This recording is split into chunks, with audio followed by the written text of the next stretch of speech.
tiempo, el fin de semana pudieran tomarlos. Son unos cursitos de actualización y al final del curso te dan un diplomita. O sea, te registras completamente y te dan un diplomita.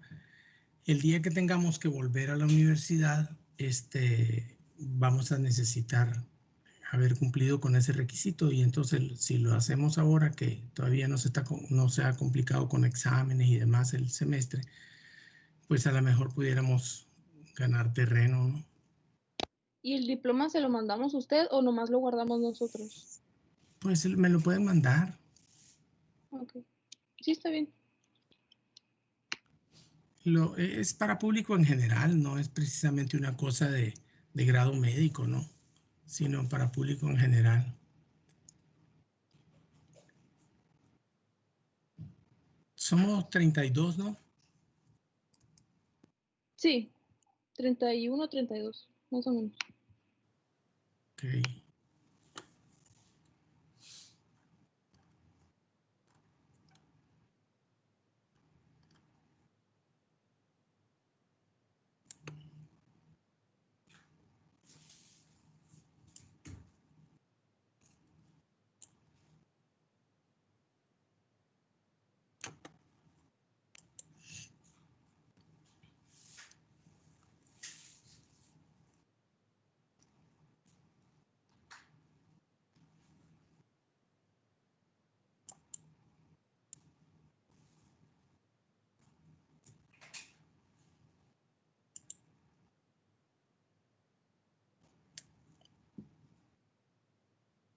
Hay 27 todavía. Bueno, ¿cómo ves? Empezamos. Sí, me parece bien. Bueno.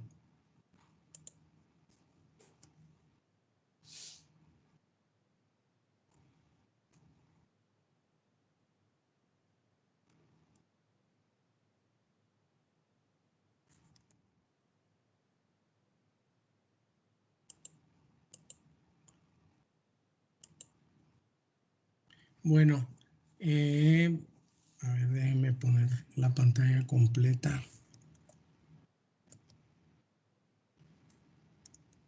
Doctor. Mande.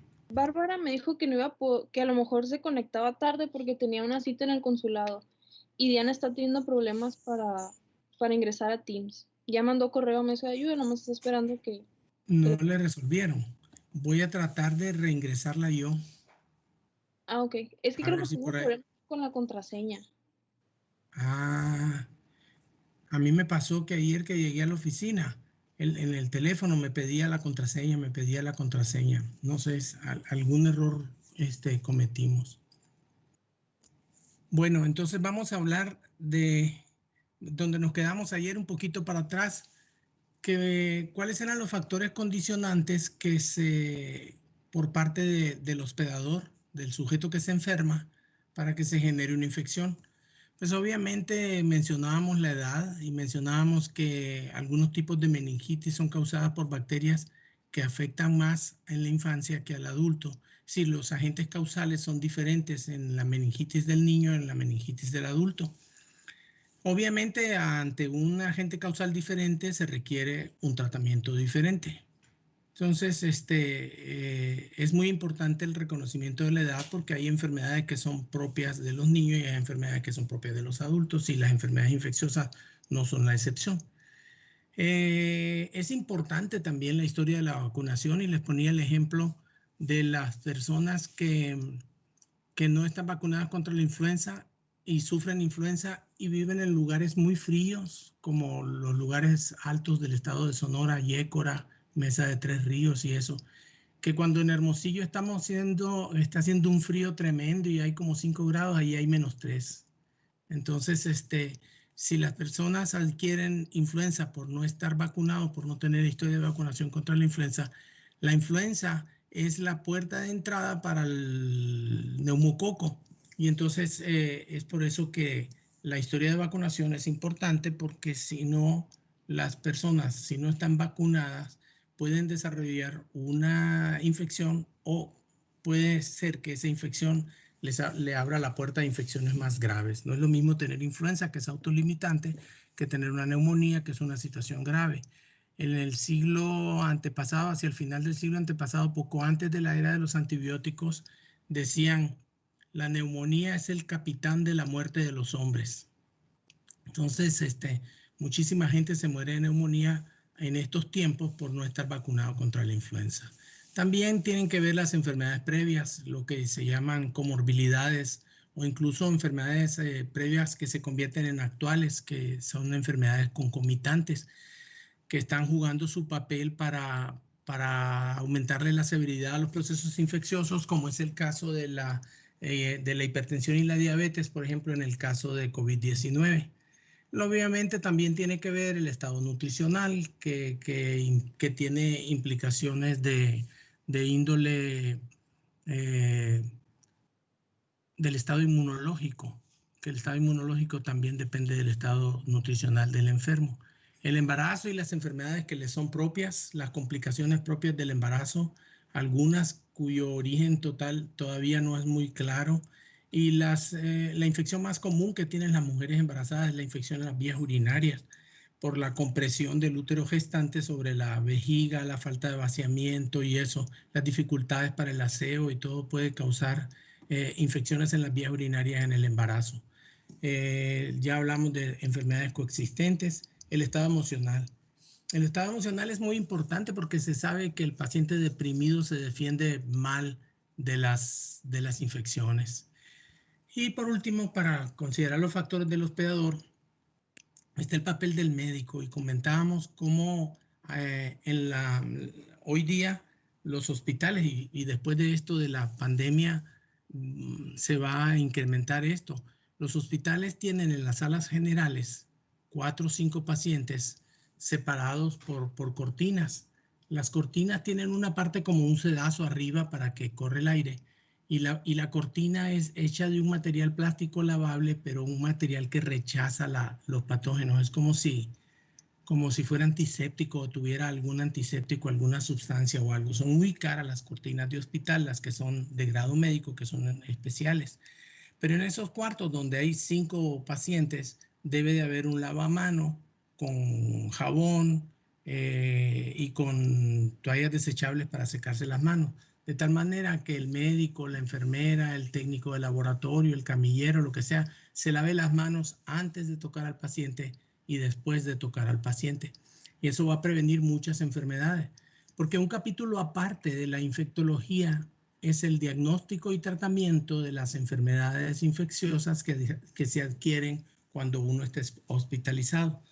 Las enfermedades que adquiere uno durante la hospitalización son las infecciones en las vías urinarias, las infecciones de piel y tejidos blandos, las infecciones de las heridas quirúrgicas o las infecciones de las úlceras que se hacen por estar en decúbito dorsal. Se pueden hacer úlceras por presión o escaras en los talones, en la región sacra y secundariamente esas heridas infectarse porque se contaminen con materia fecal o se contaminen con orina. También están las infecciones que se producen por la aplicación de venoclisis, que son la flebitis, cuando se infectan los sitios de venopunción o los catéteres venosos, los famosos punzucat. Y lo que sucede es que esos producen una infección local allí en la vena que puede diseminarse por vía hematógena y hacerse una infección generalizada, una septicemia, una bacteremia a partir de un sitio de venopunción. Es un riesgo de hospital.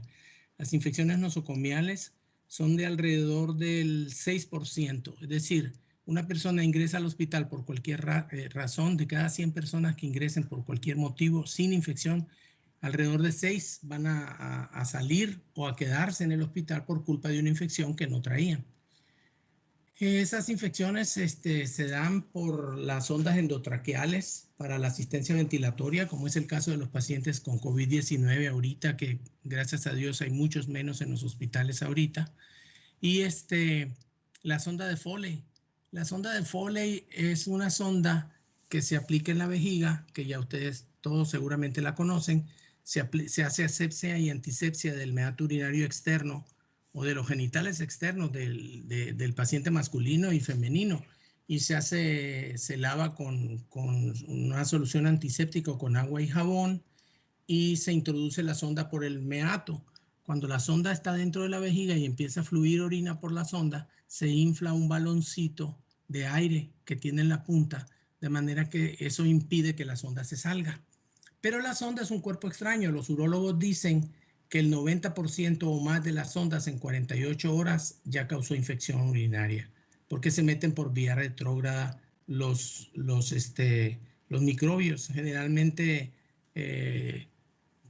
bacterias gram negativas como Escherichia coli y sus parientes del grupo Proteus se meten por el meato que está siendo invadido por la sonda de Foley. Dicen los urólogos que la sonda de Foley hay que pensarla mucho para ponerla y hay que quitarla sin pensar, pero no es cierto, pues, o sea, se debe permanecer el tiempo que se requiera que permanezca. Y ahora, tanto las venoclisis como las sondas de Foley en los hospitales tienen manera de cómo prevenir las infecciones. Hay un grupo del personal de enfermería que son expertos en infecciones nosocomiales y en el manejo de heridas infectadas y todo, que día a día le pasan visita al paciente. Hay unos que revisan la venoclisis y las sondas y otros que revisan las heridas. Y ellos también se están pendientes de que estamos los médicos pasando visitas, revisando a algún paciente y que nos lavemos las manos. Y no nos debemos de sentir ofendidos o regañados si la enfermera del equipo de venoclisis o del equipo de prevención se llaman equipos de catéteres a veces también, de prevención de infección de catéteres, va y le dice, doctora, por favor, lávese las manos, o doctora, se le olvidó lavarse las manos. Generalmente lo hacen con mucha amabilidad, pero sí te advierten que hay que lavarse las manos entre paciente y paciente. Y que cuando se va a poner una sonda de Foley o cuando se va a poner un catéter endotraqueal, pues tomar todas las medidas de asepsia y antisepsia para evitar las infecciones de los cuerpos extraños.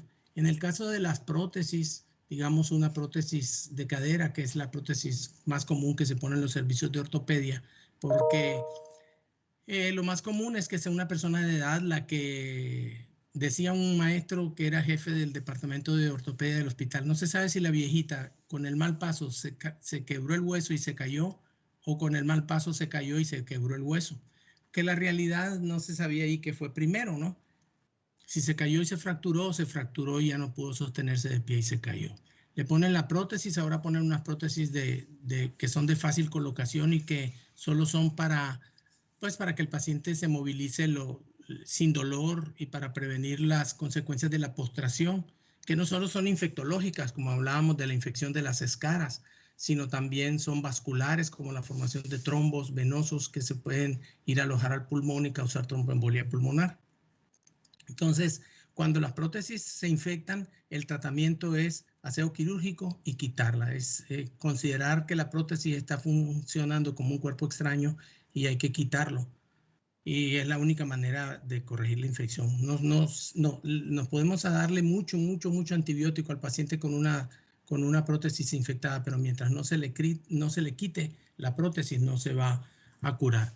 Otra cosa que hay que recordar es que los antibióticos orales o intravenosos arrasan con la flora normal de las bacterias. Matan la bacteria que queremos matar, el patógeno que queremos matar, pero también mata a otras bacterias que no son patógenas, que están viviendo en simbiosis con nosotros y que las necesitamos para la síntesis de algunas sustancias en el tubo digestivo.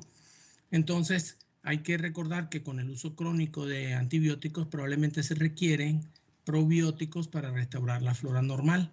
Y también hay que recordar que el uso de inmunosupresores favorece la aparición de infecciones de la comunidad, adquiridas en la comunidad o infecciones adquiridas en el medio hospitalario. El paciente que recibe inmunosupresores, que les decía ayer, como prednisona, ciclosporina, azathioprina, son pacientes que son muy susceptibles a desarrollar infecciones, ya sea infecciones de la comunidad o infecciones nosocomiales. Vamos a hacer un repaso de cosas que ustedes ya saben de la respuesta inmune. Que hay una secuencia de pasos en la relación hospedero-parásito, hospedero-patógeno. Invariablemente, esa relación entre nosotros y el microbio y nosotros nos va a afectar a los dos, pero la situación va a ser que se va a dar una secuencia de pasos. Citemos el ejemplo de la neumonía. ¿Cómo se produce la neumonía? Ya dijimos, al paciente le da influenza o le da catarro común, le da gripa, y el paciente tiene fiebre y el paciente se siente mal y de repente tiene que salir a algún lugar muy frío sin estar cubierto teniendo gripa. Como nosotros somos portadores de muchos microbios como parte de la flora saprófita de la boca, de las vías respiratorias, de la nariz, uno de esos microbios puede aprovechar ese estado de inmunoincompetencia de nuestro paciente, o aprovechar el estado de debilidad que le está causando la influenza y, como el neumococo, sentarse y desarrollar la infección pulmonar. Cuando un microbio se enfrenta a una persona sana, a un hospedero sano, inmunocompetente, pues no pasa nada. Los sistemas del sistema inmune, el sistema retículo endotelial, el sistema de complemento, la inmunidad humoral y todo lo que ustedes ya saben del sistema inmune o de la inmunidad, lo defiende al paciente y se combate la infección y generalmente se resuelve. Pero por otro lado, cuando el microbio es el exitoso, entonces, se crea la infección, se desarrolla la infección, entonces el cuerpo desarrolla estrategias específicas, que es la activación de la inmunidad. En este caso, la inmunidad celular mediada por linfocitos T y los macrófagos, que combaten a los patógenos intracelulares. Y por el otro lado, la inmunidad humoral mediante la producción de inmunoglobulinas, la inmunidad humoral de los linfocitos B, que es lo que nos permite enfrentarnos a toda clase de agentes infecciosos y que es un poquito más genérica en el sentido de que puede matar bacterias, virus, parásitos y hongos en determinadas circunstancias. Nomás para recordar que los linfocitos T requieren la activación de las colonias de macrófagos y de linfocitos B, que estos se encargan de presentar los antígenos, como ustedes recordarán, y los complejos mayores de histocompatibilidad HLA del hospedero. Y los linfocitos T activados se convierten en linfocitos T citotóxicos o linfocitos T facilitadores. Los citotóxicos tienen efectos citolíticos, disuelven o lisan las células que expresan a los antígenos extraños. Y los linfocitos T facilitadores son los que van a facilitar la proliferación de los linfocitos B para que se encarguen de la producción de inmunoglobulinas. Y entonces, linfocitos T y linfocitos B se comunican entre sí por una variedad de señales, que esas señales apenas se van conociendo y se aplican a veces simultáneamente, como el ligando CD40, que incrementa la respuesta de los linfocitos B, o el eje B7, CD28, que se requiere para coestimular la producción, la activación de los linfocitos TCD4 más el facilitador. Entonces, con estas señales que se comunican linfocitos B y linfocitos T, se modula la respuesta inmune. También los linfocitos T producen citocinas como el interferón. El interferón sirve para inhibir directamente el crecimiento de las bacterias, pero también estimula la función de los macrófagos y de las células citotóxicas. También los linfocitos T producen un aumento en la inmunidad del hospedador. Este aumento de la inmunidad se logra estimulando la respuesta inflamatoria, y las manifestaciones de la estimulación o de la presencia de la respuesta inflamatoria es la fiebre, la producción de reactantes de fase aguda en el suero y la proliferación de los linfocitos. Entonces, aquí en el esquema aparece la movilización de los linfocitos T ante la presencia de infección. Encuentran una célula dendrítica, un linfocito B, que ingirió un antígeno, una sustancia Antígeno es cualquier sustancia extraña en el cuerpo que es capaz de estimular la formación de anticuerpos. Entonces, si se encuentra una célula que ha digerido un antígeno y muestran fragmentos de este acoplado a las moléculas, las citocinas ayudan a la maduración de los linfocitos B y se va a desencadenar una serie de situaciones que van a terminar por la destrucción de las células que son infectadas. Por eso a veces la respuesta inflamatoria produce daño y es no siempre la producción de las citocinas es una situación benéfica, como en el caso de las citocinas que inducen vasodilatación y depresión miocárdica y se produce choque séptico o síndrome de choque tóxico. El estafilococo produce eso.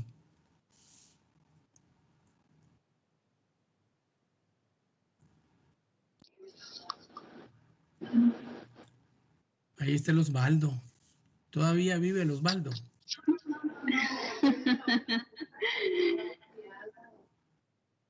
Qué bonito grupo. Fotos antes de la tragedia. El sistema retículo endotelial utiliza células fagocíticas que se derivan de los macrófagos. Estos macrófagos del sistema retículo endotelial son en el hígado, las células de Kupffer, en el pulmón, los macrófagos alveolares, en el vaso y en el riñón, las células del mesangio, que son las encargadas de la función fagocítica. En el cerebro, la microglia, el tejido de sostén de células más chiquitas son las que se encargan de fagocitar agentes extraños. Y obviamente los nódulos linfáticos con todas sus propiedades. Esto sirve para que el sistema retículo endotelial nos ayude eliminando los microorganismos circulantes. Los macrófagos tisulares y los polimorfonucleares, estos son autónomos. Los macrófagos tisulares que permanecen ahí son los que se convierten en monocitos.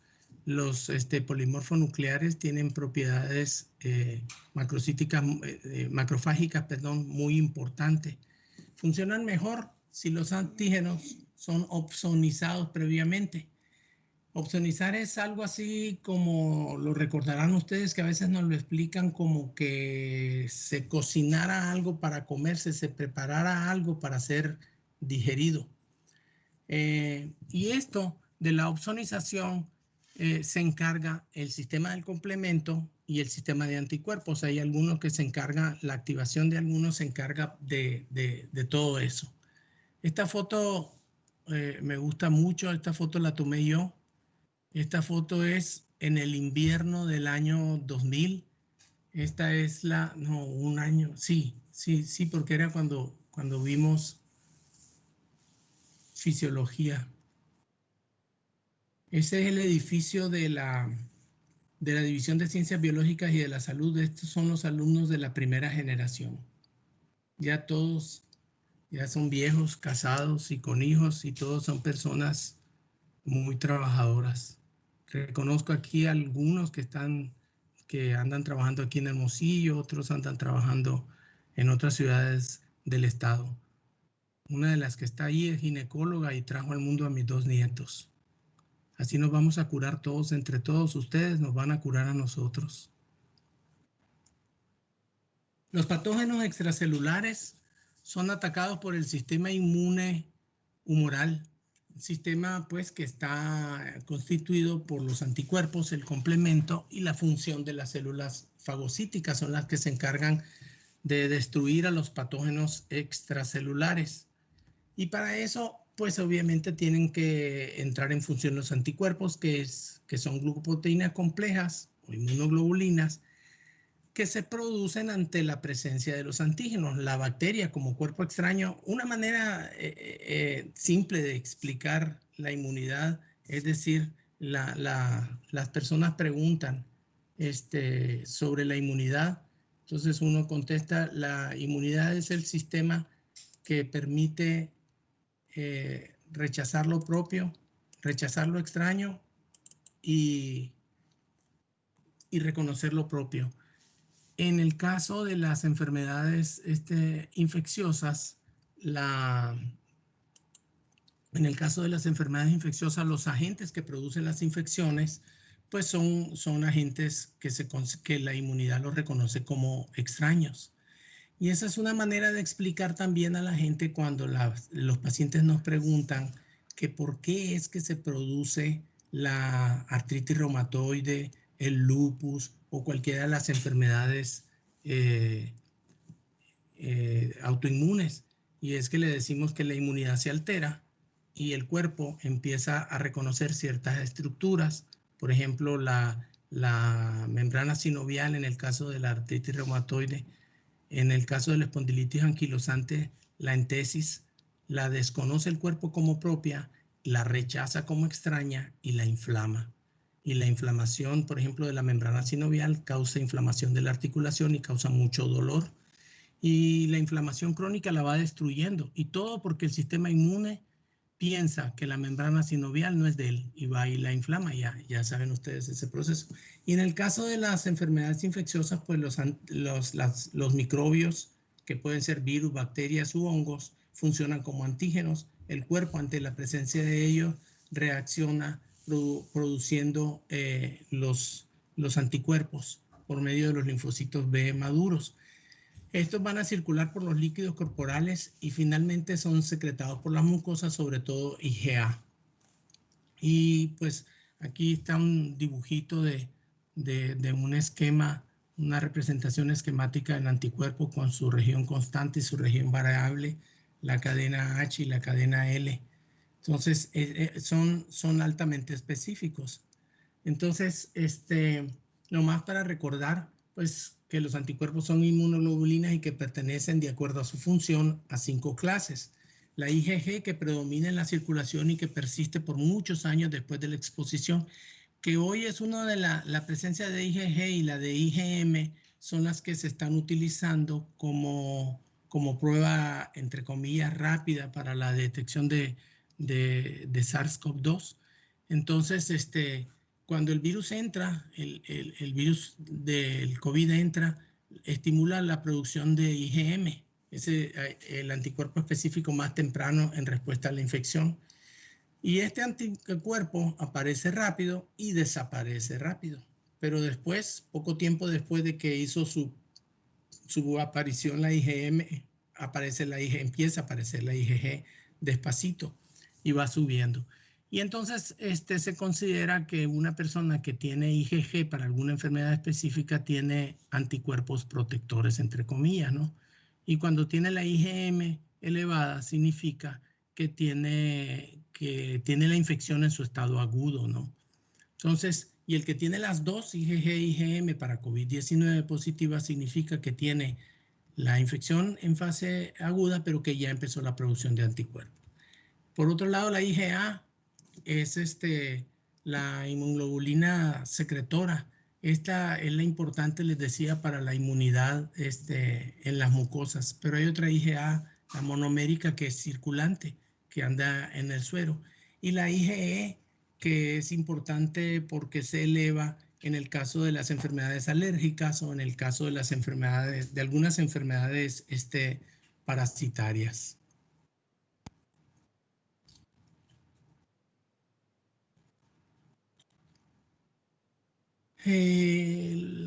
Pues los anticuerpos pueden hacer varias cosas.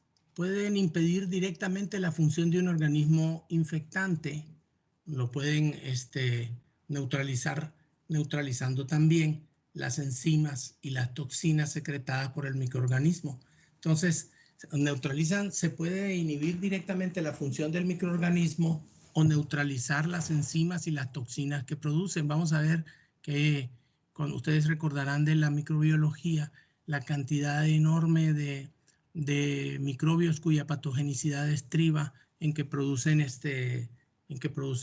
toxinas como Escherichia coli, como el Vibrio cholera, y hay otras que producen sustancias que van a disolver los tejidos, a facilitar la necrosis, a facilitar un montón de cosas que los anticuerpos, a la hora de destruir al microorganismo, También pueden las enzimas en su carácter proteico tener función de antígeno y generar anticuerpos, inmunoglobulinas que van y las destruyen. O si no, las células pueden fagocitar al organismo extraño. Aquí en esta foto es en la Escuela de Medicina de Harvard. No crean que fui para allá a estudiar, fui a tomar un curso en una clínica especial de diabetes que se llama Joslin, que seguramente ustedes han de haber oído hablar, pero nos llevaron de paseo y este es el jardín de la Facultad de Medicina. Estos son los edificios de la Facultad de Medicina. No había clases, pero cuando salimos del curso estaba llenísimo de estudiantes sentados ahí en lo verde. Este es el ejemplo de la fagocitosis, que esto ya lo han visto un montón de veces seguramente, de cómo fagocitan las bacterias y los macrófagos y los neutrófilos a los microbios. Y cómo esta situación es potenciada y ayudada por anticuerpos y el sistema de complemento para opsonizarlo. Entonces vemos en el dibujo de abajo un neutrófago o un neutrófilo con propiedades de macrófago que tiene en su superficie receptores de complemento y receptores FC para los antígenos. Y entonces la bacteria, se le une el anticuerpo y el complemento a la bacteria y se deposita en la superficie del neutrófilo. El neutrófilo lo fagocita mediante la endocitosis en el tercer dibujo de la derecha. Y una vez que ha sido fagocitado, que tiene la vesícula dentro con el antígeno, el anticuerpo y el complemento, vemos cómo las vesículas estas color uva se acercan y se vacían en la vesícula macrofagocitada y disuelven su contenido. Y entonces con eso, primero se da la opsonización, después se da la fagocitosis, que es aumentada por la opsonización, y finalmente se disuelve el patógeno.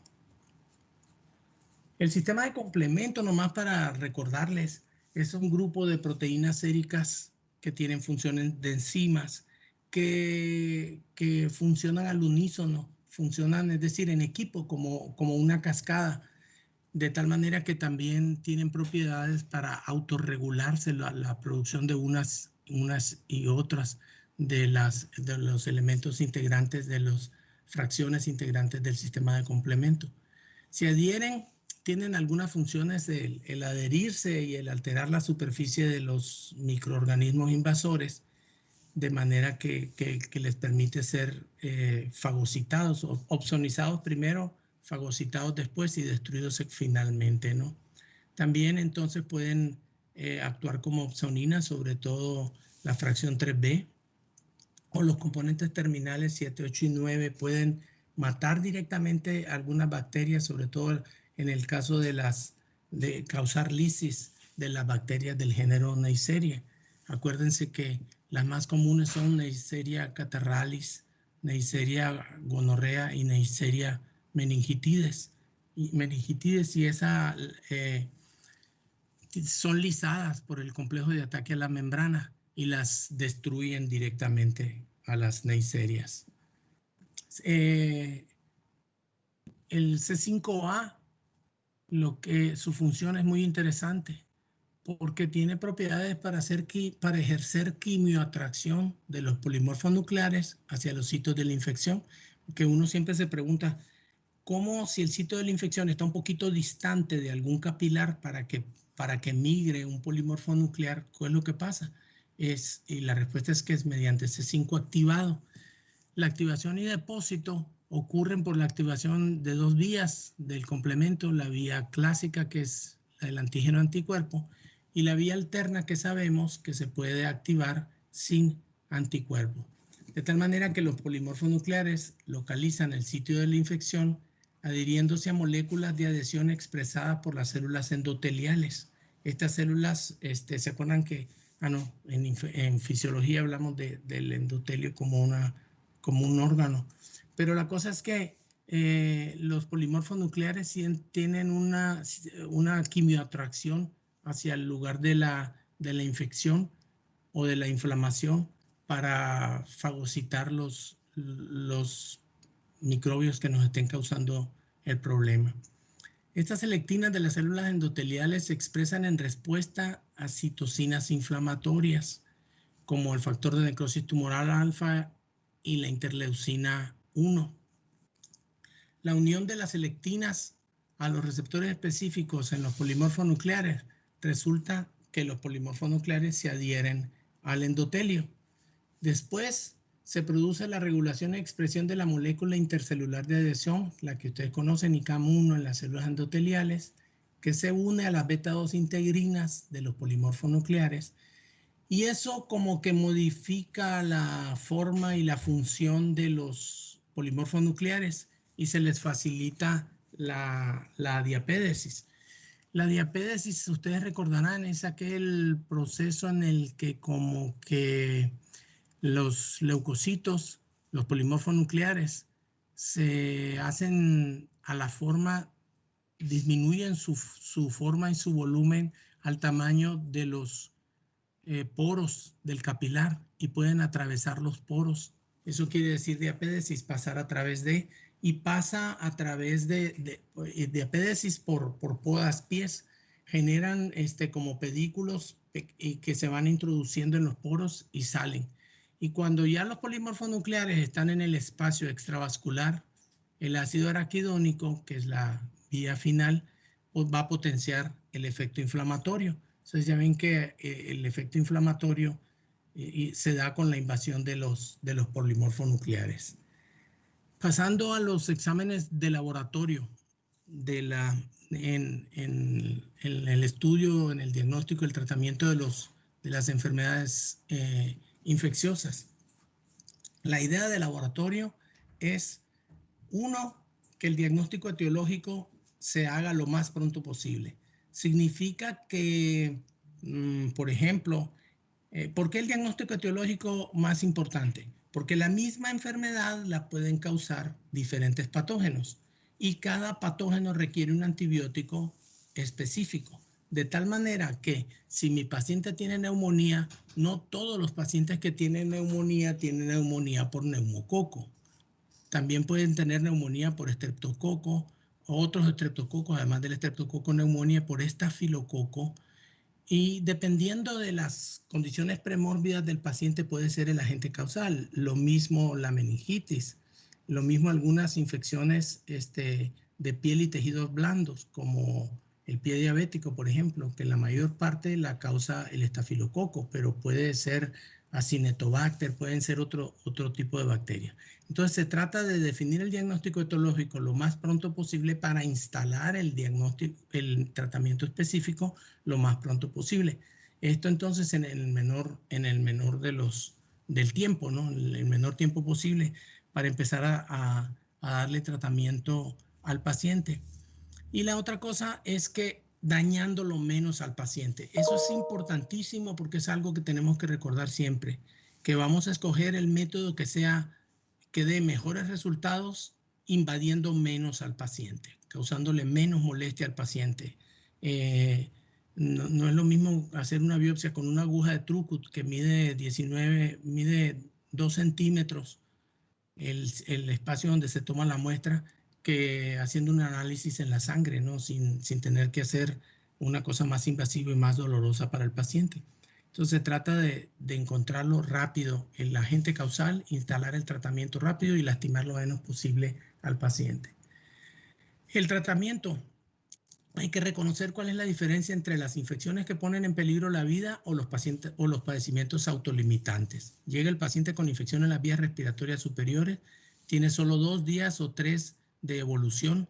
Ese paciente lo más probable es que tenga una infección viral y las infecciones virales y muchas de las bacterianas son autolimitantes. No va a requerir más que tal vez antiinflamatorios, analgésicos, reposo, cambios en el estilo de vida y eso, ¿no? Pero no antibióticos ni ningún otro agente. ¿Por qué? Porque no es una cosa que ponga en peligro la vida. Ahora, si pone en peligro la vida, pues la cosa se deberá manejar hospitalizado y con el medicamento no solo intravenoso, sino intravenoso, pero con una línea central, una línea que se coloque en la subclavia, cuyo extremo del catéter está a la entrada de la aurícula derecha. Eso es lo que es una línea central. Sirve para medir la presión venosa central, pero sirve para administrar antibióticos o administrar medicamentos que no se pueden poner por vena periférica porque son muy irritantes, por ejemplo, o para tener controlado efectivamente el volumen. Les puse nuestro lema ahí, primum non nocere, primero no lastimar, porque hay que ser parcos y cautelosos. Hay que recordar que todos los antibióticos conllevan riesgo. Los dos riesgos más comunes son el de las reacciones alérgicas. Cualquier antibiótico puede provocar reacciones alérgicas que pueden ir desde una urticaria, una roncha, hasta un choque anafiláctico que le cause la muerte al paciente. A mí de interno me tocó un paciente que tuvo un choque anafiláctico por una sola dosis de ampicilina y falleció. Entonces es muy impresionante para uno, es muy impactante. Y el otro riesgo es la superinfección. Esto se evita siendo específico, como les decía, y viendo la sensibilidad y la especificidad. Si el paciente tiene un microbio que es sensible a 2 o 3 medicamentos, hay que darle al que sea más sensible para darle menos tiempo, menos dosis alta, o la combinación de antibióticos. Las combinaciones de antibióticos lo que pretenden es sinergia, pero a veces un antibiótico causa unos efectos, otro causa otros y otro causa otros y nos enredamos todo cuando el paciente tiene fenómenos secundarios después de la administración de muchos medicamentos. Los abscesos, si no se drenan, no se curan. Los cuerpos extraños infectados, si no se quitan, no se curan. Y otras enfermedades como fascitis necrotizante, vamos a ver cuando vemos infecciones de piel y tejidos blandos.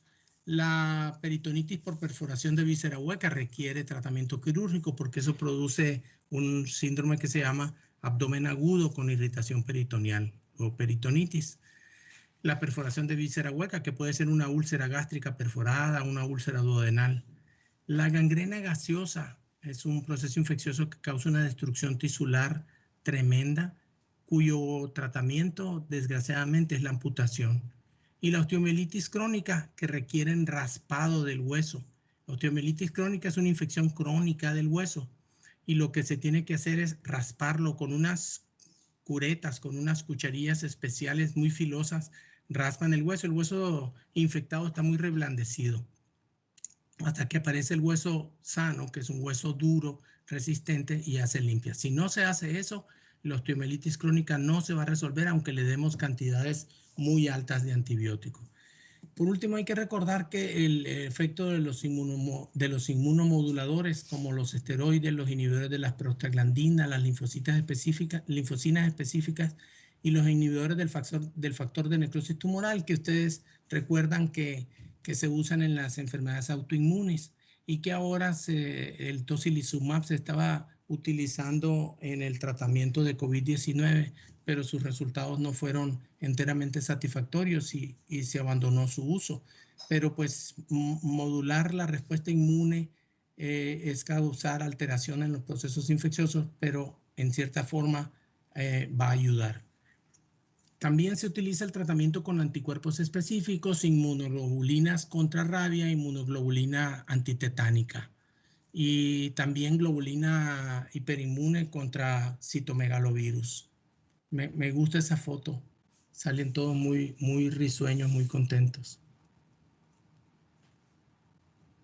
Muy bien. Pues hay mucho más que platicar de las enfermedades autoinmunes y de todo esto. Y vamos a tomar un recesito. Espero no aburrirlos ni cansarlos mucho. Tomamos un receso y empezamos a las 10 en punto la siguiente hora. Les voy a platicar sobre pie diabético para que se den una idea de cómo simplificar las cosas en el manejo del pie diabético. Es un resumen pequeño, muy resumido de lo que es el pie diabético, una de las infecciones más comunes que van a tener en el ejercicio de la profesión. Nos vemos a las 10, Ariadna. Sí, está bien. Ándale, pues. Muchas gracias,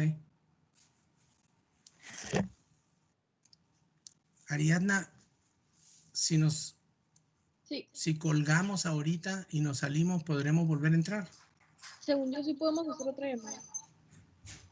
O mejor lo dejamos abierto, ¿no? En fin, que son 12 minutos. Mejor lo dejamos abierto, no vaya a ser. Ya tendremos tiempo para practicar. Está bien. Gracias.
Les decía que vamos a platicar ahora en unos minutitos, espero no cansarlos mucho. Vamos a platicar del pie diabético. Es una plática sencilla que se preparó para un grupo de médicos de primer nivel, médicos generales y familiares de una clínica del Seguro Social. Ellos se reúnen periódicamente y tienen clase. Y mientras entramos en materia, que es entramos en materia francamente, que es lo de el COVID-19, por ahí vamos a empezar. Después vamos a hablar de infecciones por gram positivos y luego vamos a hablar de infecciones por gram negativos. El programa está sencillo, pero bueno, vamos a adaptarlo un poco a los tiempos que estamos viviendo. Entonces les voy a compartir el escritorio. Le vamos a dar F5 para que se haga toda la pantalla. Ahí está. Sí. ¿Sí? Ariadna, manifiéstate. Sí, sí se ve. No te oía. Ok.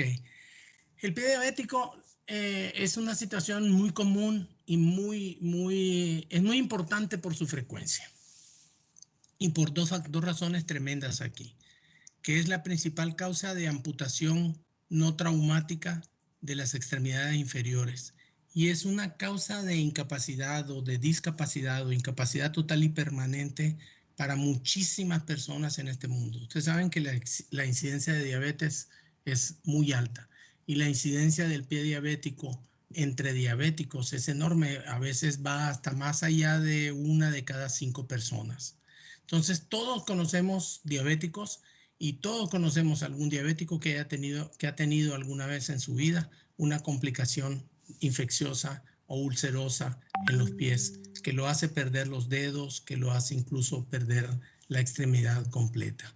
Entonces, las úlceras en los pies y las infecciones de las úlceras son causa importante de morbilidad entre los pacientes diabéticos y son causa importante de fallas al trabajo y de personas que pierden su trabajo por incapacidad total y permanente. Las úlceras, vamos a ver que las más comunes son en los pies, son en el dedo gordo. La afección del dedo gordo es muy común y es muy común que la gente diga me amputaron y que casi con los ojos cerrados puedas preguntar, ¿y fue el dedo gordo y el primer dedo? Más que los dedos del otro lado. Es una pequeña curiosidad. Las causas son variadas y lo que produce el pie diabético es la interacción de varias causas, de varios factores. Uno es la neuropatía. La neuropatía es sensorial y es motora. Sensorial en el sentido de que los pacientes se van a quejar con ustedes en la consulta de primer nivel. Se quejan con nosotros de que me arde la planta del pie intensamente, como si tuviera chile. Me duele y me arde como si estuviera quemado. me duele como unas punzadas tremendas. O si no, el paciente dice, tengo los dedos dormidos o no siento los dedos. Me puedo pinchar, me puedo picar y no siento. Yo les platico de un paciente que yo tenía que vivía en Tucson y que venía a trabajar. Trabajaba en Tucson toda la semana y venía los fines de semana a Hermosillo. Y vivía por ahí, creo que por la Heriberto Baja, por el lado donde andan haciendo las pruebas rápidas ahorita, en esa colonia ahí. Y un día regresó de Tucson y muy cansado y le dijo a la esposa que tenía el pie entumido, que si por favor le ponía a calentar agua en un recipiente y meter el pie en agua caliente para ver si se le activaba, según él, ¿no? Entonces la viejita, que no estaba tan viejita, pero sí estaba, fue y puso agua en la estufa y el agua se le calentó. Entonces ella fue y la echó, tenía un reposet y ella puso el recipiente ahí donde vació el agua caliente, pero era agua hirviendo. Él no sabía, se sentó en el reposet, se quitó el zapato, se quitó el calcetín y metió el pie en el agua hirviendo. No lo sintió hasta que el nivel del agua subió al meter el pie y le tocó una parte en la que sí sentía. Se dice que a veces los diabéticos tienen neuropatía en calcetín, porque como lo que les cubre el calcetín no sienten. Y entonces don José metió el pie en el agua hirviendo, se le hizo una sola ampolla al pie gigantesco, terminó en quirófano, un aseo quirúrgico y meses de incapacidad hasta que logró cicatrizar todo. Entonces, así como hay pacientes que tienen unos dolores intensísimos por la neuropatía, hay pacientes que no sienten nada. Otro paciente mío, sus hijos y nietos llegaron de visita el domingo, se pusieron a jugar hace muchos años de esto, las niñas en un juego en el que botan una pelotita de hule y unas piececitas de metal las recogen antes de agarrar la pelotita de hule. Ustedes ni idea tienen de ese juego, pero ese juego era la infancia de hace 60 años, digamos 50. Entonces, una de las piececitas de metal se cayó dentro del zapato de trabajo del señor y nadie se dio cuenta. El lunes se levantó temprano, se bañó, se puso su ropa y agarró sus botas y se la puso y se fue a trabajar. Regresó en la tarde del trabajo y se quitó el zapato y olía feísimo. La cosita de metal se le había incrustado entre el primer y segundo dedo, entre el dedo gordo y el primer ortejo del pie y ni siquiera lo había sentido. Lo traía ahí clavado, no lo sintió, le hirió y se le infectó y perdió el primero y el segundo dedo. También pueden producirse las úlceras de pie diabético por anormalidades de la biomecánica del pie, que es la artropatía de Charcot. Los huesos van perdiendo sus relaciones y entonces pasa el tiempo y el paciente diabético, el pie parece el pie de un oso. Los osos se llaman plantígrados porque te apoyan la planta del pie pareja.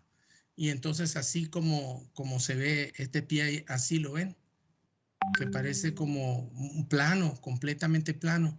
Entonces los sitios de apoyo que normalmente están en la base del dedo gordo, en la base del dedo chiquito y en el talón, porque tenemos un arco adelante y un arco lateral, un arco longitudinal y un arco transversal, se caen los arcos y entonces las personas empiezan a pisar con esa parte y se les hace un callo y abajo del callo puede haber una úlcera. También la enfermedad arterial periférica. Sabemos que la diabetes es causa de arteriosclerosis acelerada. Entonces, los diabéticos se ven más viejos de lo que en realidad son, por lo que les decía de que tú tienes la edad que tienen tus arterias, porque tienen enfermedad arterial. La afección más, de la arteriosclerosis más severa, pues es la del miocardio y la de las arterias cerebrales. Sin embargo, no es nada despreciable la enfermedad arterial periférica.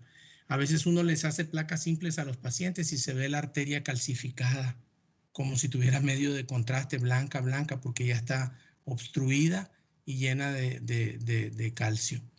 Esto condiciona también que el paciente no sienta bien, los dedos se hacen chiquitos y van adquiriendo una forma aguda, como muy delgaditos y muy filosos, así el pie se va como hipotrofiando o atrofiando.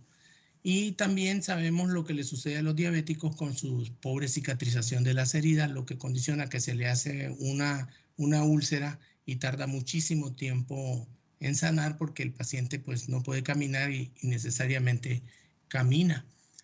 La neuropatía sensorial interfiere con los mecanismos protectores normales y permite que el paciente sufra traumatismos con un pie en el pie de diferente intensidad sin que el paciente se percate del daño, como le digo, de meter el agua caliente y no sentir, o de meterse el zapato con un cuerpo extraño adentro y no sentirlo tampoco. También podemos ver que las personas tienen alterada la propiocepción. Por poner un ejemplo sencillo de la propiocepción, los pacientes, el sujeto normal sabe cómo tiene los dedos de los pies dentro del zapato, si los tienen cogidos, si los tienen estirados, sin verlo. O sea, lo sabe porque lo siente. Y ese tipo de percepción se llama propiocepción.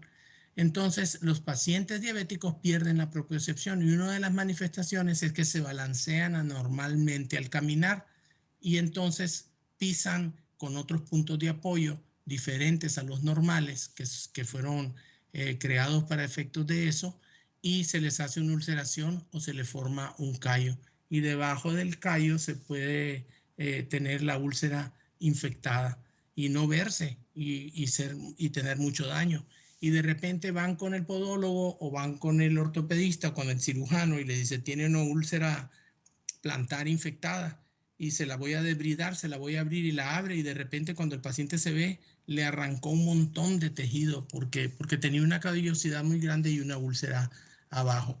Entonces decimos que la neuropatía del diabético es motora y es sensorial, porque a veces el paciente te dice, se ve que camina con dificultad o que sube escaleras con dificultad, como si le pesaran mucho los pies. Esa es la neuropatía motora del diabético. Y la sensorial pues tiene que ver con la sensibilidad. La combinación de la neuropatía motor y sensorial puede producir dedos en martillo, dedos en garra, se ponen cabezones los metatarsianos, o les da la artropatía de Charcot, los huesos se desarman, se desmoronan como si fueran de queso, y entonces el paciente tiene los pies vencidos por el peso corporal, los tiene todos deformes, todos grandotes. También existe en el diabético un problema que se llama neuropatía autonómica. Aquí les había puesto un dibujo, pero me equivoqué de página. Una persona se lesiona, la lesión da...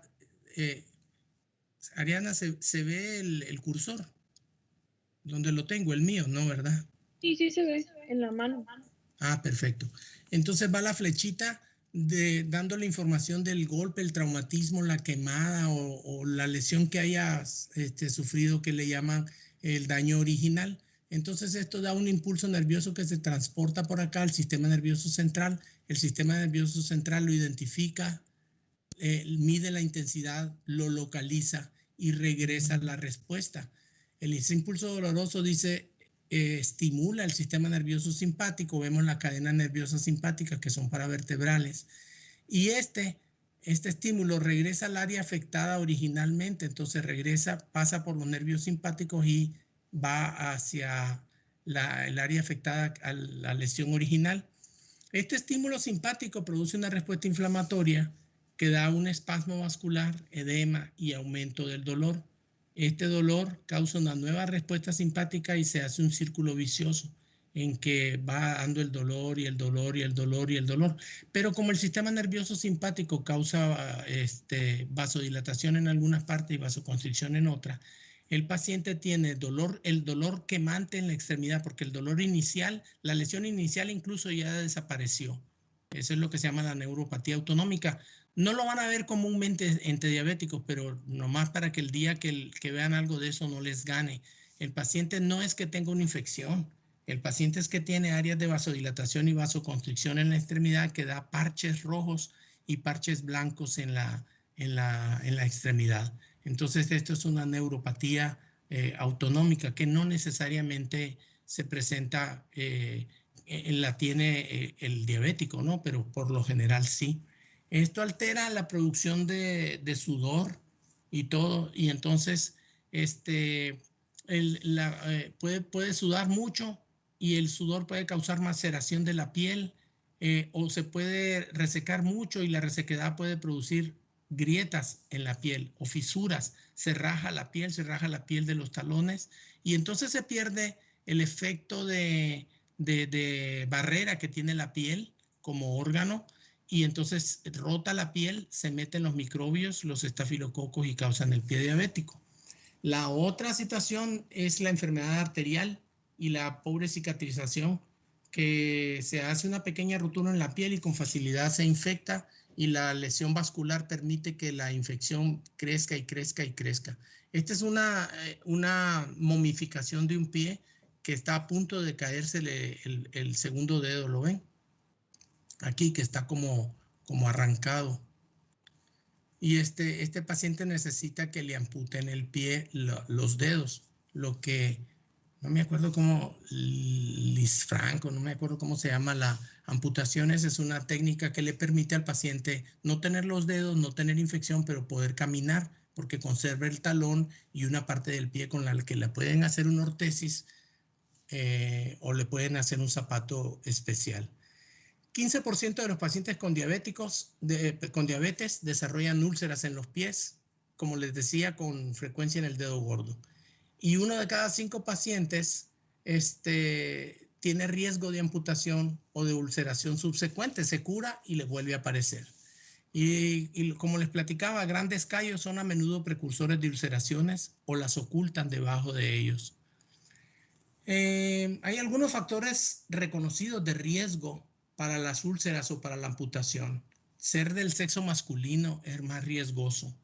Tal vez por el tipo de trabajo físico que realice el hombre, ¿no? Que tal vez requiere más contacto con suciedad o hacer más esfuerzo. O también pudiera ser porque las personas de sexo masculino tenemos más sobrepeso que las de sexo femenino, sobre todo en la diabetes, ¿no?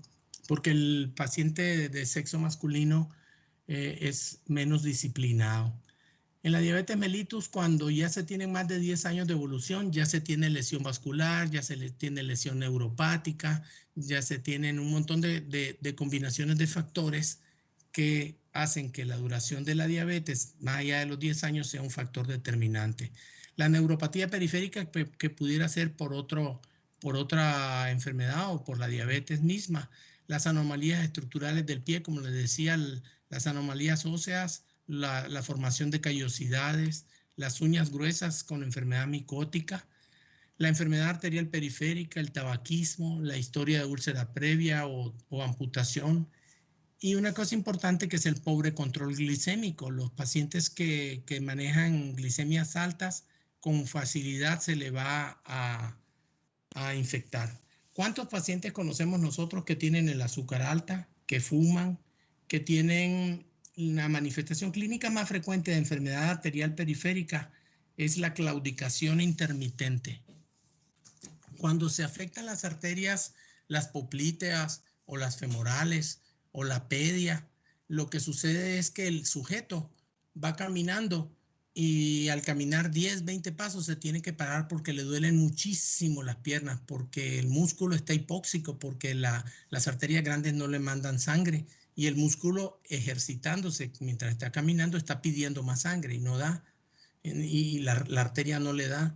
Entonces, eso es insuficiencia arterial periférica. El signo se llama claudicación intermitente y es casi patognomónico, ¿no? Claro que a la claudicación intermitente debe agregársele que a la exploración física le buscamos el pulso pedio y no tiene, le buscamos los pulsos poplíteos y no tiene, y así lo corroboramos el llenado capilar pobre y todo. Pero van a ver cómo tenemos pacientes de sexo masculino con neuropatía periférica, con enfermedad arterial periférica, que fuman, que han tenido una úlcera, que tienen todo eso. Ese paciente es un paciente de alto riesgo para desarrollar úlceras o amputación. La terapia más importante es la prevención. Es mejor prevenir que lamentar. Identificar los pacientes de alto riesgo, educar al paciente, educar a la institución donde el paciente se atiende, a su familia incluso, para tomar medidas de prevención, ¿no? Los pacientes de alto riesgo, los que acabamos de mencionar, deberían identificarse durante el examen de rutina del pie realizado en todos los pacientes con diabetes. Los médicos de primer contacto tenemos que revisar los pies de los pacientes diabéticos, aunque el paciente no manifieste nada, porque recordemos que el paciente puede no sentir dolor o por tener un área anestésica, un área anestesiada y no sentir y sin embargo tener alguna patología. Entonces deben curarse las otras patologías de la piel, las enfermedades micóticas que el paciente tenga en la piel o en las uñas, ¿no? Educar al paciente para que sea cuidadoso en la selección del calzado. Tiene que utilizar un calzado blando y acoginado. Los calcetines deben ser acoginados, pero eso es muy fácil decirlo si vives en Guadalajara, en Cuernavaca, por el clima. Pero ahí te encargo calcetines acoginados, ahorita en agosto en Hermosillo a 45 grados, pues obviamente va a batallar el paciente por eso, ¿no? Recomendarle al paciente que se tiene que inspeccionar diariamente el pie, porque algunas infecciones del pie evolucionan en horas. Hoy puede el paciente no tener nada más una grieta, mañana se infectó y mañana en la tarde está la infección muy severa, ¿no? Son excepcionales y raros esos casos, pero se dan. La higiene diaria del pie para mantener la piel limpia y húmeda, evitar automedicarse en los problemas de los pies, que me duele y estoy tomando tal cosa. Somos muy dados aquí en nuestro medio a automedicarnos. Todo el mundo se automedica, ¿no? Evita conductas de riesgo como caminar descalzo, porque eso pues obviamente lo expone, ¿no? Y decirle al paciente que ante cualquier molestia de los pies tiene que acudir porque es de alto riesgo. Entonces, en los pacientes que tengan alguna enfermedad requieren consultar al médico de primer nivel, pero el médico de primer nivel lo puede derivar al médico especialista. Ahorita vamos a ver quiénes son. Hay que utilizar los zapatos ortésicos. Esos zapatos, la mayor parte de los pacientes dicen que son muy feos, pero son cómodos. Pero el problema de esos zapatos es su precio. Valen más de 2,000 pesos. Y no todos los pacientes que nosotros vemos en la consulta de primer nivel o en la consulta de las instituciones públicas. Yo trabajaba hasta hace poco en el Hospital General del Estado, y en el Hospital General del Estado vimos pacientes que se manejen los otros factores de riesgo para la enfermedad vascular. El tabaquismo acelera la arteriosclerosis, acelera el endurecimiento de las arterias, acelera la insuficiencia vascular. El tabaquismo hace que los pacientes requieran más medicamento, más medicación antihipertensiva. Se batalla mucho cuando tienes un fumador activo que estás tratando de darle tratamiento para la hipertensión con inhibidores de la ECA, con bloqueadores de los ARA2 y todo eso, que son los medicamentos más comunes. Si el paciente está fumando, es muy difícil controlarle la hipertensión. Y la hipertensión y el tabaquismo, juntos o separados, son factores de riesgo para enfermedad cardiovascular o para enfermedad vascular periférica en este caso, y la aparición de pie diabético. Y no hay que olvidar que hay que estarle recordando al paciente su control glicémico. El azúcar en ayunas alrededor de 110, todo lo que ustedes ya saben.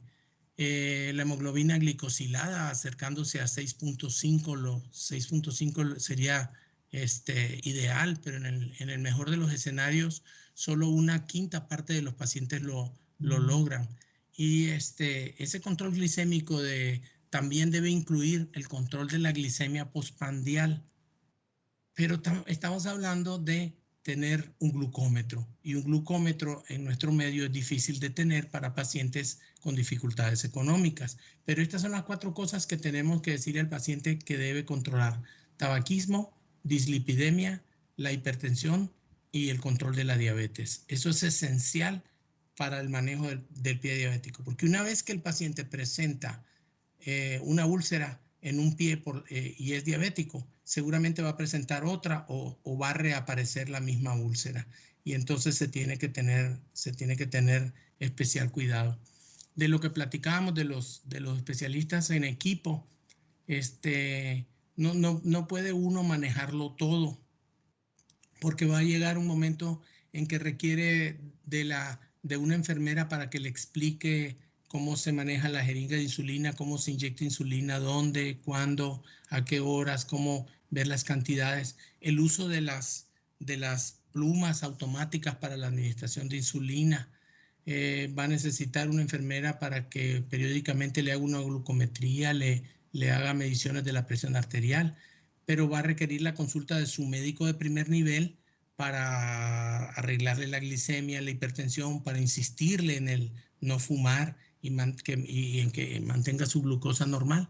Ocasionalmente se requerirá el apoyo de un ortopedista, sobre todo cuando se requiere tratamientos de amputación. Antes, a mí, cuando yo tenía la edad de ustedes, un poquito más, me tocó trabajar de ayudante de un angiólogo y el doctor operaba muchísimo y ponía puentes de teflón, de Dacron eran, puentes arteriales. Si tenía una obstrucción arterial, le ponía un puente y se brincaba la obstrucción. Eso daba resultado en muy pocos pacientes y era una cirugía muy invasiva.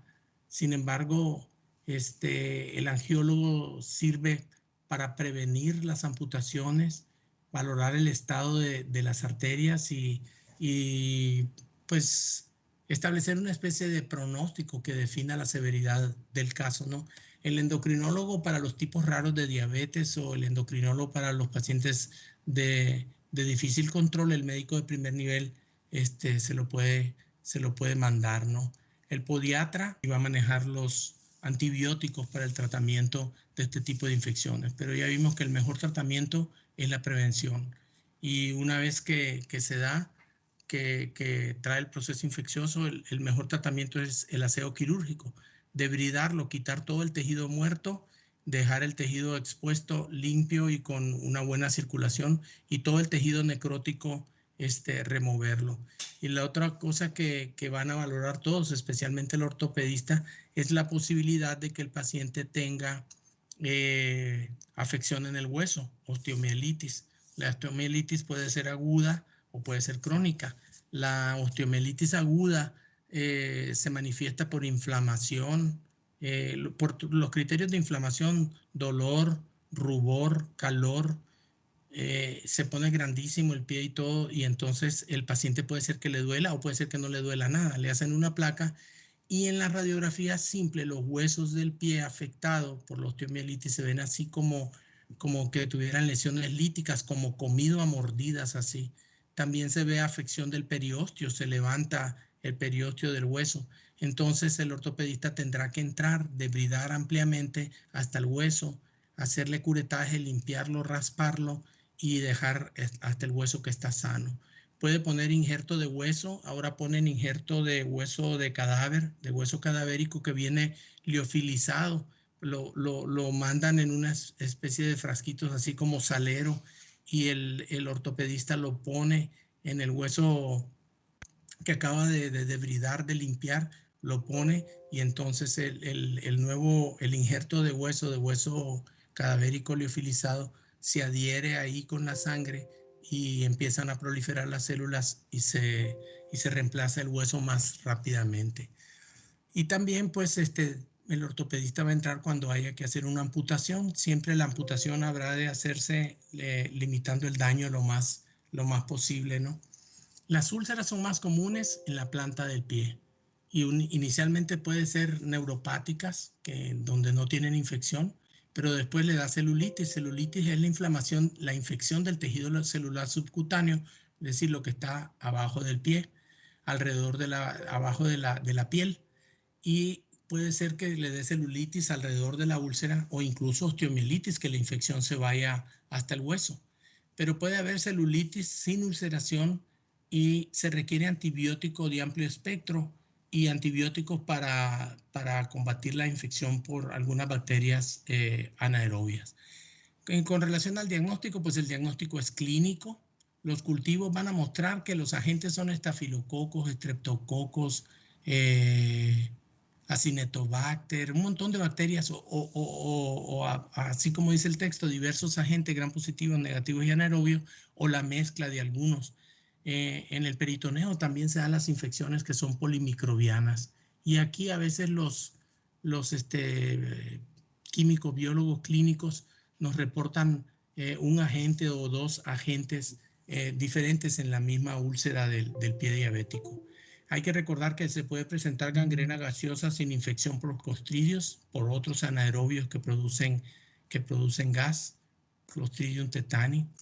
Los cultivos superficiales no son útiles, sino que se tiene que tomar como de raspar la base de las úlceras o del pus que se drenó cuando se abrió la herida infectada, o si se puede obtener pus por aspiración. Esos son los cultivos útiles, porque los superficiales no sirven para gran cosa, ¿no? Una cosa importante en el tratamiento del pie diabético es determinar lo profundo de la lesión. Hay que ver si la ulceración es solo la piel y el tejido celular, si es la piel y el tejido celular y además está infectado, o si es la piel, el tejido celular o el tejido muscular, que se llama mionecrosis, o el tejido óseo, que es la osteomielitis.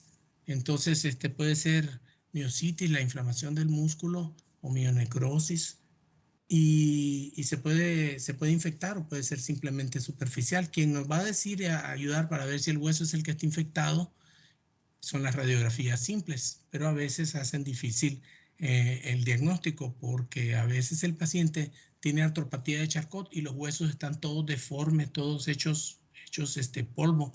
Ven el pie de aquí de abajo a la izquierda que parece de oso y que incluso ha perdido dedos. Esta es una úlcera plantar, esta es otra úlcera que está seca y aquí el paciente ya se le deformó completamente. Su vascularidad es mala. Entonces, se va resorbiendo el hueso por la insuficiencia arterial. Ocurren un montón de cosas desde el punto de vista histopatológico, ¿no? Entonces, si el paciente tiene necesidad de un aseo quirúrgico, es obligado tomar cultivos y tomar biopsia. Si no estamos claros entre osteomielitis y artropatía de Charcot, hay que hacer una resonancia, lo cual vuelve el tratamiento sumamente costoso. Cuando se presenta ya la osteomielitis, que es afección de los huesos del pie, se requiere el uso de antibiótico y se requiere lo que les comentaba del debridamiento del hueso infectado. Cuando la osteomielitis es aguda y es severa y está causando destrucción y todo, el medicamento, además de debridar el hueso, el medicamento inicialmente se pone intravenoso y después se aplica oral. No hay que perder de vista la insuficiencia vascular. Siempre hay que pensar que tienen insuficiencia vascular, porque en el fondo, en la etiología de esto, está la insuficiencia vascular. Entonces, a todos los pacientes requieren ultrasonido Doppler o a veces requieren angiografía, que es ahí, como les digo, cuando entra el angiólogo.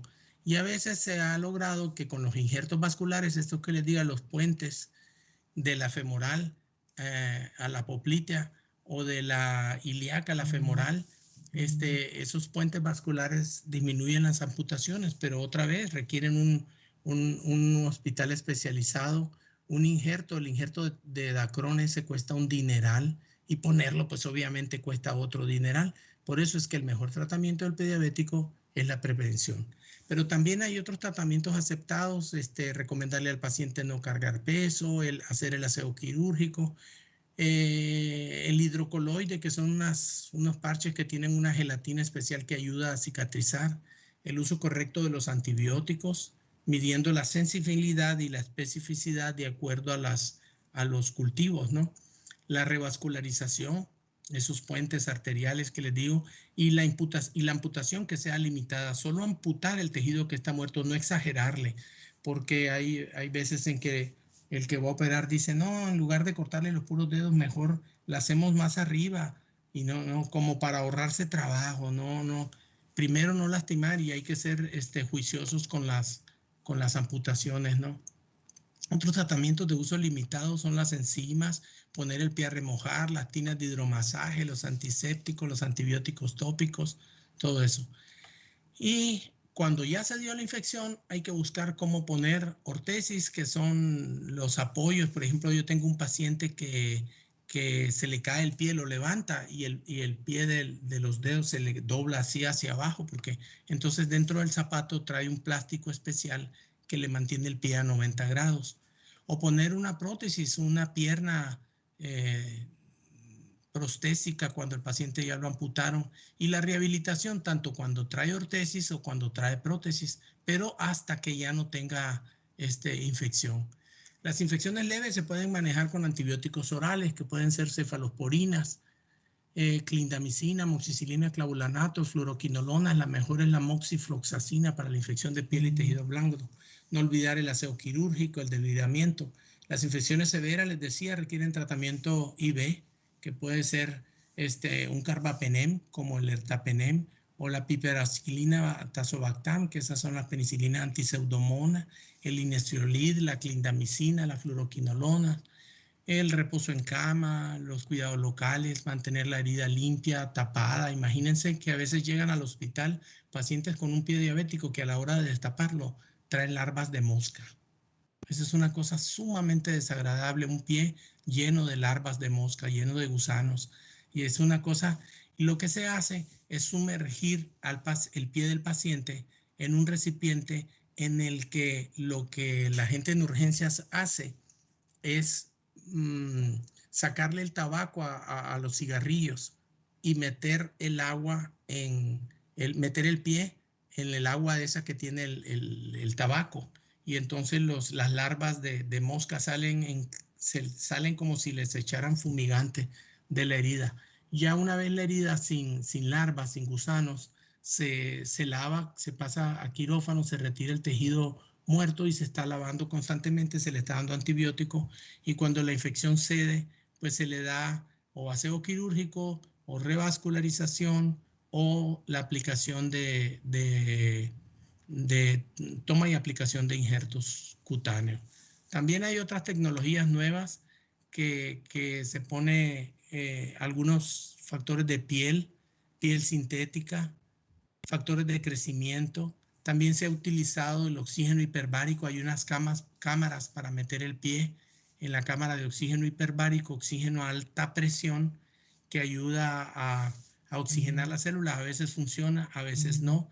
Y este aparato que está aquí, que ven que es una esponja negra, el paciente ya no tiene ni el segundo, ni el tercero, ni el cuarto dedo, y ahí tiene una esponja y está cubierto con un plástico.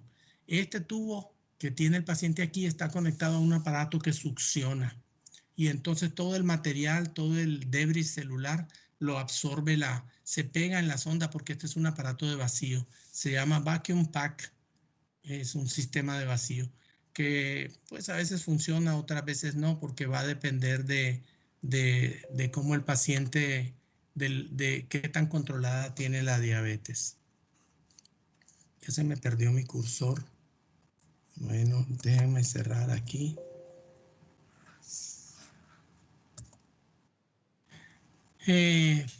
Bueno, espero que les sea de utilidad. No les estoy enseñando el hilo negro ni el agua tibia. Yo sé que esto lo sabe muy bien el Osvaldo. Pero nada más quería juntarles la información ahí para que tengan una idea. Yo creo que el equipo 1, ¿quién es el equipo 1, Ariadna? Es Carmen, Marco y no sé quién es más, pero es Carmen y Marco. Verá.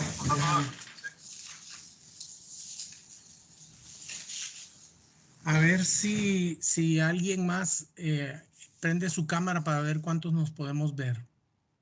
Eric, yo estoy viendo a Eric, a Verónica, José, que estoy viendo su icono, las iniciales, pero no los veo a ellos. A los que veo es a Ángela, Ariadna, a Cristian, Osvaldo.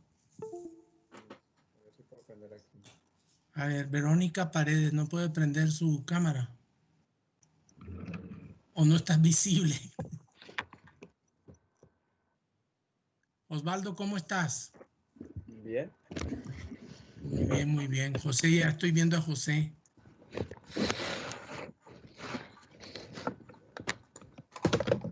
Mariela Mesa. ¿Y Eric y Verónica? ¿No pudieron? Doctor. Válgame Dios. Y Doctor. ahorita es difícil encontrar, ¿no? Dicen que si vas a comprar diademas o cosas o audífonos, cámara, todo eso, con el asunto de que todo el mundo ya volvió a clase o mucha gente volvió a clase. No hay de estas cosas. Bueno, pues me da mucho gusto. Nos vemos el viernes con el favor de Dios. Hay que echarle ganas al COVID. Vamos a empezar por el final, que son los virus, pero creo que esta parte es importante y a tratar de conectarse, de resolver de llenar el curso ese del Seguro Social. Está en la página del Seguro, la página nacional del Seguro, dice cursos y talleres y ahí aparece. Doctor, Si tienen algún... Perdón. Doctor, pero hay varios cursos. No las oí. Tú primero, Ángela. Doctor, es que le digo que hay varios cursos en la página del IMSS. ¿Ocupan alguno en específico? El de prevención. Ah, ok. Acaban de subir otro. Ese es el más viejito. No, son bien sencillitos, en los que puedan tomar. Lo que sucede es que por lo menos el de prevención es el que sale en la convocatoria de la universidad y el día que regresemos, al menos ese es el que quiere que tengamos. Pero hay gente que ha tomado de la Organización Mundial de la Salud, de la Oficina Panamericana de la Salud, de la FDA, de los Institutos Nacionales de Salud gringos, y todos sirven, pues. Pero yo pienso que ahorita ustedes están sumamente ocupados desde muy temprano hasta muy tarde. Entonces, tal vez el fin de semana que puedan echarle ganas. Doctor. Mande. Nos queremos tomar una foto. ¿Cómo? Nos queremos tomar una foto. Ricardo Montes la va a tomar. Para que sonríen. A ver, ahí va, voy a tomar el screenshot. Ahí ya lo tomé uno. Voy a mandar al grupo.